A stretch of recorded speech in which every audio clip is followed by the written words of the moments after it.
Konnichiwa. So I decided I was going to do a quick vlog on women in video games.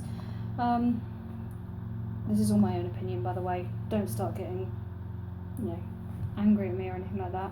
So take it the wrong way. So first of all, women who play video games. Women now make up around 50% of all gamers.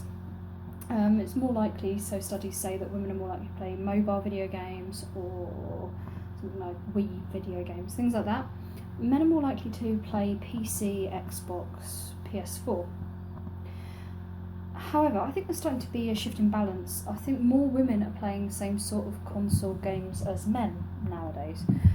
But that leads me on to how fairly are women actually portrayed in video games. Women are often sexualised in video games. They often appear as the damsel in distress.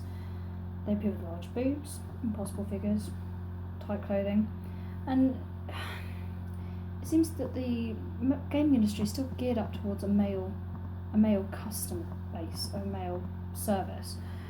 I mean, take, for example, a character like Lara Croft from Tomb Raider. She's this rare thing in a large video game franchise. She's a female who is the protagonist. However, she's traditionally been portrayed with large breasts and tight clothes and things like that.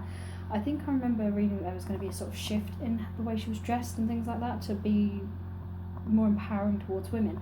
But traditionally, this is the look that she's gone for. When you take a game like Tekken as well, or something like that, and the women come across as these sort of strong, capable women, but at the same time they're not wearing very many clothes, and it's, they might as well be naked, in all honesty. This is clearly to try and draw in the male market. So in my personal experiences, I've played video games for about as long as I can remember. I had a Master System 2 when I was roughly 6 years old. I got it for Christmas that year, and I used to play all the traditional sort of games like Sonic the Hedgehog. There was Alex Kidd and Miracle World built in. I remember having to blow in the cartridges to get them to work and things like that.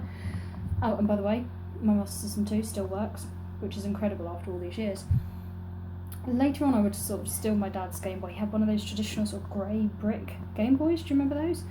And I used to play Super Mario quite a lot on those, and I used to like playing things like Space Invaders and whatnot. My brother was actually given a PlayStation, one of the first PlayStations that came out, which many of you will know recently. It's been 20 years since the first PlayStation came out. He would actually spend hours watching me play, though. I think he was a bit young. He was sort of 5 years old or something when the first PlayStation came out, and he used to like watching me play games like Doom. Now, this had an 18 certificate, and I was about, I must have been about 8, 9 years old, something like that, when I started playing these games. He was definitely too young to be playing these games. We ended up with them, I don't know why. But he used to like to watch others playing the games. I mean, more recently as well, my fiancé is a big gamer. He plays a lot of PC games, he plays a lot of games on the Xbox, PS4, things like that. We play together. I've always quite liked the team element games where you have more than one person playing the same game. It's something that I like to do. It's quite a social thing, I find, that you can actually sit there and play these games with people. And I quite enjoy playing things like FIFA, just got FIFA 2016, I quite like playing Call of Duty, all these sorts of games where you can work as a team to achieve a goal. I really enjoy those games in particular. And in fact, I've never had a negative reaction from my male friends or anything like that. They always thought it was quite cool that there was a girl they knew who could play their favourite video games and stuff. So I think I've always been quite lucky in that respect.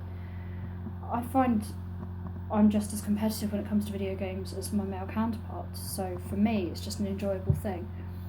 Some women, though, have been on the receiving end of some quite frankly disgusting behaviour from male gamers in the community, and they've been receiving death threats, they've been receiving rape threats, just because they play video games and happen to have an opinion on them. That's just beyond comprehension. Why would anyone do that? Why can't we just all play together and things like that? It just seems odd.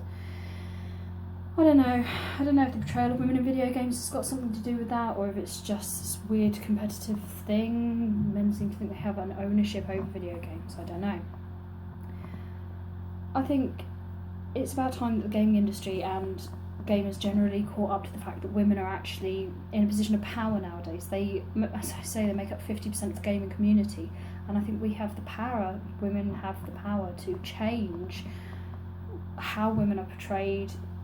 And I think men and women need to work together to make it more inclusive, because we have to accept the fact nowadays that technology is everywhere and everyone likes to participate in these video games, and they have to be something that men and women can both enjoy equally.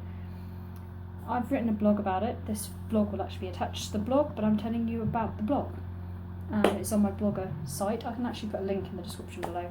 And I will be doing some more things about women in various industries in the next few weeks. But that is my one for this week.